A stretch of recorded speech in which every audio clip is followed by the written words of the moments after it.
Here, Lee, time for breakfast. Oh, what? What that look?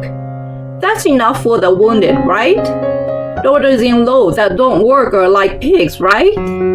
My mother-in-law said mockingly to me, who was unable to do housework because of a broken wrist.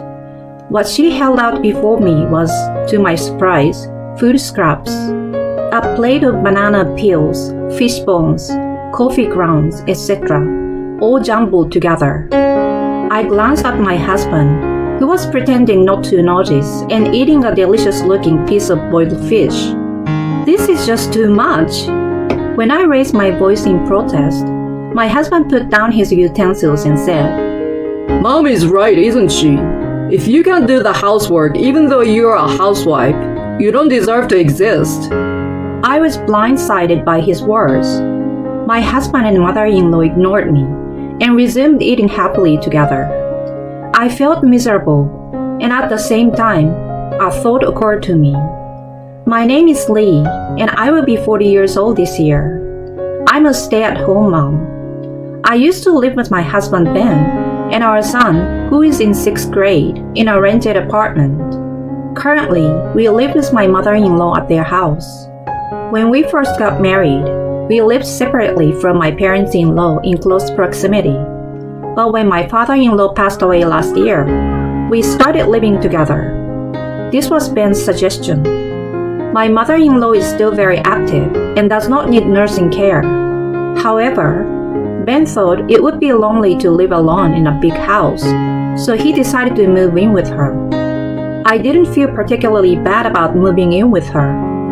We used to go back and forth a lot before we moved in together, and since her house is in the same school district, I was in favor of moving in with her.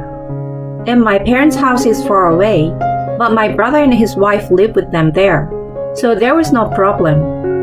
Finally, we started living together. My mother-in-law was very supportive of the housework and shared it with me. My son seemed to like my mother-in-law, and I often saw them playing together. To be honest, I was relieved. I was still anxious. I wondered if we would be able to get along even though we were family. That's what I thought. However, when I opened the door, life together was going well. I was glad I took Ben's suggestion. I thought so. But it was 3 months after we started living together that I first felt a sense of discomfort. Mom, I'm sorry. I'm cooking today, so can I ask you to do the laundry? I asked in my usual tone. I'm not feeling well today. I will leave it to you. With that, my mother-in-law plopped down on the sofa and started watching a variety show. I guess there are days like that. I did as I was told and did all the chores. However, the next day and the day after that, my mother-in-law did not do any housework. In the beginning, she would say, I have to go out now. She gave various reasons, such as I'm busy with my things, but gradually, that stopped and she began to take it out on me for no reason at all. I thought it was a little strange at this point, but I did not protest strongly. Up to this point, I had been doing all the housework for 3 people by myself. Although, the addition of my mother-in-law had increased the number of household chores for 4. I did not consider it a particularly heavy burden, but I was naive. She took advantage of the fact that I didn't say anything to her, and she gradually showed her true colors. Lee, I told you to wash all my shoes, didn't I? I also told you to go sell my old clothes, and I asked you to send out my summer greeting cards to all my friends. Why didn't you finish them at all? Oh, I'm sorry. Yesterday and today, we had the parents' meeting of my son's baseball team. When I replied, my mother-in-law glared at me and became angry. Don't make excuses. Just do it now. If you don't go to bed, it will be done by the end of the day. That day was the beginning of my mother-in-law's abuse of me. I was perplexed by the drastic change in her attitude from when we first started living together. And yet, She was still the same kind and good grandmother to my son, so I didn't understand what was going on. I wondered why this had happened and decided to talk to Ben about it. But Ben said, I think it's your fault for being so slow. He would only say in half-jokingly. One day, after such a situation had continued, it was the day when, after a while, my son was on a school trip. The day went by quickly, as I was thinking about whether he was having a good time and whether I hoped he came back without any injuries. I was about to take a bath and go to bed when Ben called out to me. Oh, I want some ice cream. Lee, go get me some. The one that's only available at the convenience store. It was 11 p.m. and raining. What? If you want ice cream so bad, why don't you just go get it yourself?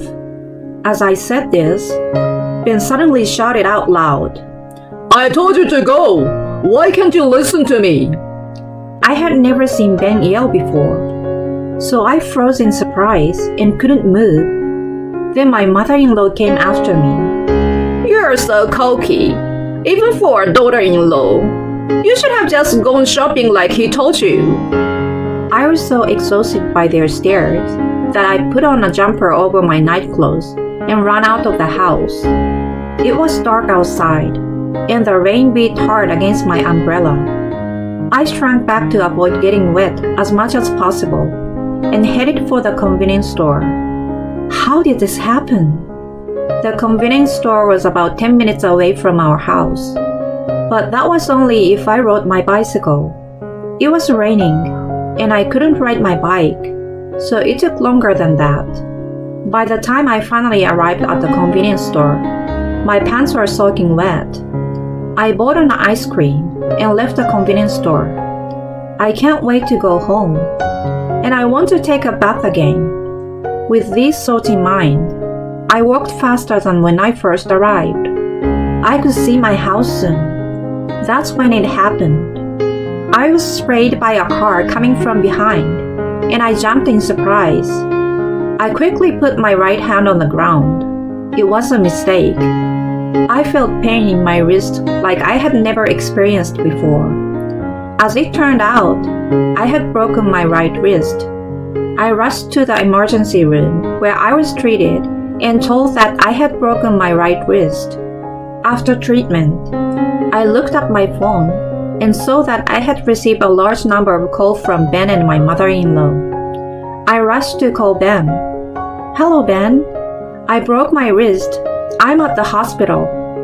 Then, Ben opened his mouth and said, Where is the ice cream? What? Oh, ice cream? Sorry, it melted. Normally, I would have thought he would be worried by my health, but he quickly responded, What? What that? I was looking forward to it. You can't even go shopping properly. With that, Ben hung up the phone. I was going to ask him to pick me up. I called Ben several times after that, but he never answered. I called a cab and went home alone, half crying. When I arrived home, both my mother-in-law and Ben were already asleep and did not greet me. I wanted to talk to Ben, so I went to our bedroom. I noticed a sign on the door. Dear Lee, do not open the door. Do not wake me, it said.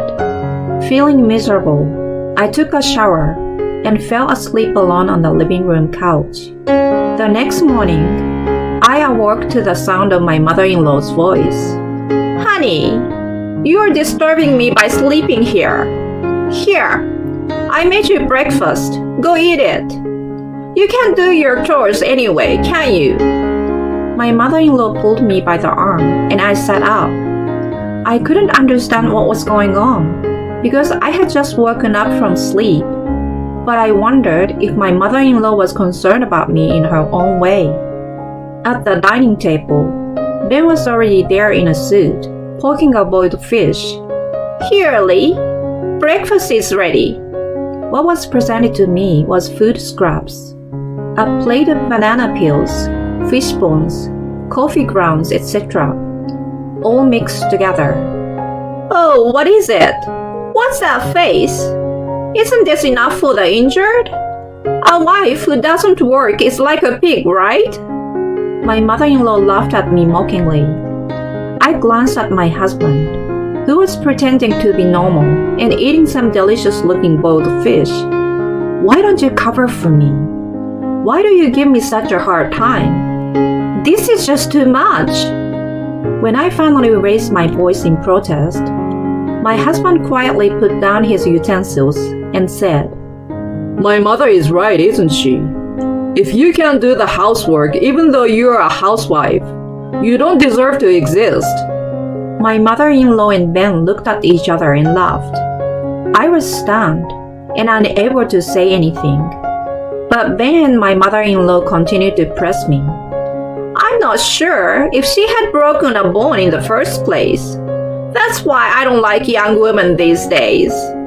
Yes, that's right. And it's because of her bad behavior that she breaks her bone. Their voices became distant. Then I felt my head heat up and then cool down. I've reached my limit. I couldn't take it any longer. Do you think you can get away with treating me so roughly and saying such crazy things? I will get even. I decided and stood up, holding the plate with the garbage on it. But what would be the most effective way? I had no idea, since I had never tried to get back at anyone before. For now, gathering information, I guess, I began to investigate their weaknesses. While doing housework with my broken hand, I searched all over the house while my mother-in-law and Ben were out. I also hired a detective and began to investigate the two of them there. I thought it would be foolish to lose my savings from my bachelorette days by doing this, but if I was going to do it, I wanted to do it thoroughly. I recorded the terrible things that Ben and my mother-in-law had done to me, and waited patiently for the right moment. When my broken bones had almost completely healed, the time for payback came. One morning, my mother-in-law moved from her bedroom to the living room. My mother-in-law's bedroom was on the second floor, and the living room was on the first floor. Inevitably, she had to go down the stairs. She seems to sleep on the way down, and a terrible sound echoed through the house. My son and I rushed toward the stairs, but it was already too late. My mother-in-law was lying in a heap at the bottom of the stairs. We rushed to the hospital for treatment, where she was diagnosed with a broken ankle. My mother-in-law looked dejected and was muffled and silent. She would occasionally mutter, "Oh, it hurts." That night, when I was able to use both hands to my satisfaction, I put my skills to the test and prepared dinner. The whole family was at the table. It was a disaster, wasn't it? Mother, please cheer yourself up with delicious food. I smiled and put the food in front of my mother-in-law. My mother-in-law's face turned pale, clearly upset. What the hell? Stop harassing me! I'm injured! What I served as her supper was food scraps, banana peels, fish bones, coffee grounds, and various other garbage were mixed together and added on top. I decided to return the favor that my mother-in-law had done to me before. Harassment? I'm just serving food for the injured. My mother-in-law was trembling. Stop it! Don't you dare mock my mother! As I had expected, Ben also started to get angry. I put a plate in front of him as well. Of course, there was garbage on it. Garbage is good enough for a man who can't protect his wife as a husband. Ben's mouth was agape, and he couldn't say anything. I decided to take advantage of the opportunity to say what I wanted to say. Oh, you're so pale, Mom. You broke your bone. It's because you don't work hard enough. Well, I guess you break bones because you don't work hard enough. What do you think, Ben? That's exactly what he said to me when I broke my arm. You! Shut up and listen to me. Who do you think you are? I don't want a daughter-in-law like you. Get your stuff together and get out of here. That's right, that's right. You're not fit to be my wife. Get out. I did as I was told, packed my bags, and left home. I was willing to get a divorce. They wanted me to leave my son behind, but I adamantly refused. It would be bad for my son's upbringing if he stayed in a house like this. I decided to evacuate for the time being. A few days had passed since I left home. My own parents and my brother and sister-in-law were willing to accept me and my son. I was also grateful that my brother and his wife's children were willing to play with my son since it was summer vacation. But what should we do now? As I was thinking about this, I suddenly remembered. I had left the apron my son had given me for Mother's Day at my parents-in-law's house. I could give up the other things, but not that one. I left my son with my parents and returned to my parents-in-law's house alone. It was a good opportunity to talk about the future. With this in mind, I drove to my in-laws' house. It took about an hour and a half on the highway. I arrived at my parents-in-law's house. I tried to stop the car, but another car had already been parked there. It was a car I had never seen before. Wondering, I decided to return to my in-laws' house after parking the car at the nearby toll parking lot. The front door was unlocked, so I quietly opened the door and went inside. There I found a pair of shoes belonging to a woman I did not realize. I wondered if a friend of my mother-in-law's was visiting. If so, I might not be able to have a deep conversation with her. I decided to just collect the apron and go home. With this in mind, I headed for the living room. When I opened the door, I saw my mother-in-law and Ben in the living room. Ahead of them, I saw a young woman wearing my precious apron and hurriedly cooking. When they noticed me, they all stood up and rattled their dishes in a panic. I, on the other hand, was extremely calm. You are Ben's mistress, aren't you? I know who you are. When I said this, the woman looked so surprised that she jumped up and said, "How do you know?" Yes, I knew Ben was cheating on me. I wanted to know why Ben, who had been so kind to me until then, had suddenly become so harsh. So I asked a detective agency to investigate. And there it was, the evidence of an affair. As I had expected, the timing of Ben's sudden cold shoulder coincided with the start of the affair. My mother-in-law probably asked or persuaded Ben to do it. She wanted him to be cold to me in order to get rid of me. It was a despicable way to go about it.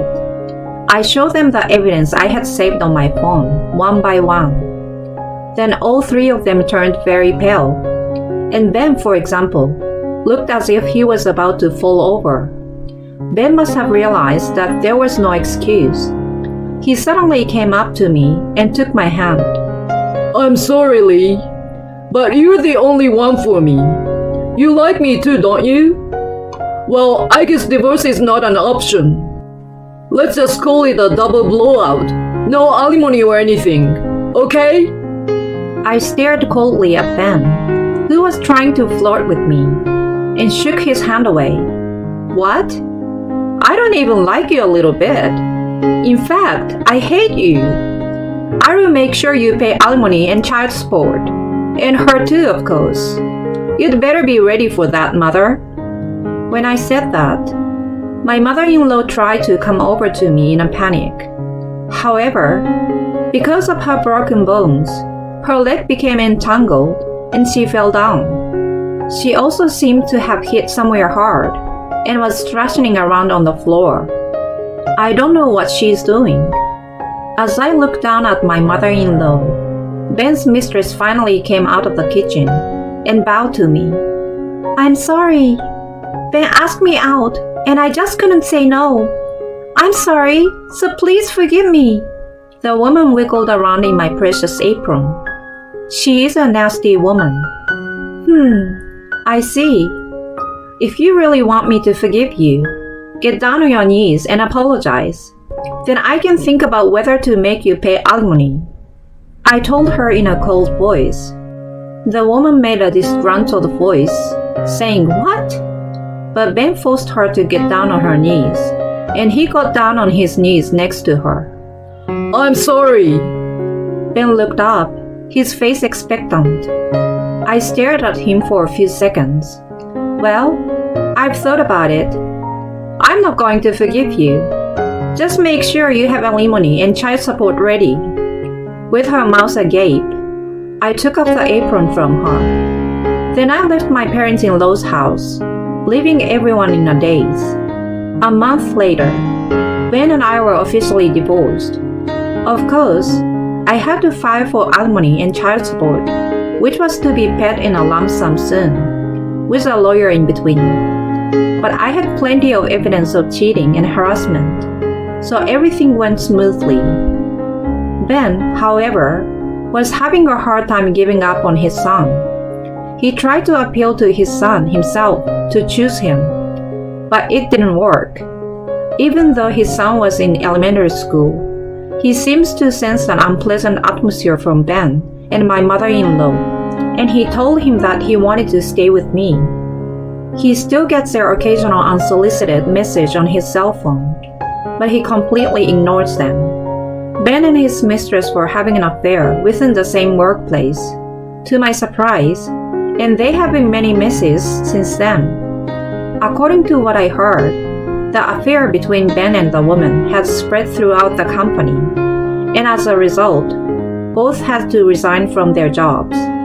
Ben temporarily moved into the woman's place, but since he was unemployed and they both paid alimony to me, they were left living in poverty. The woman, who couldn't stand it any longer, ran off with another man, so they seems to have broken up. Ben returned to his mother's house, but his mother and Ben blame each other for the incident. In a sense, they are like mother and son. They will have to live a lonely life together. They deserve it. Meanwhile, I have started living with my son with the support of my family. I felt sorry for my son to be transferred from the school he had attended for 6 years.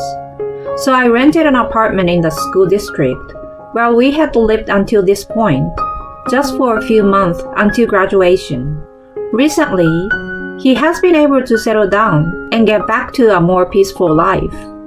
The other day, I went to an amusement park with my son for the first time in a long time, and he said to me, "Mom, I will protect you from now on." What a kind and gentle boy he is. I hugged my son, who looked embarrassed, and promised myself that I would protect him.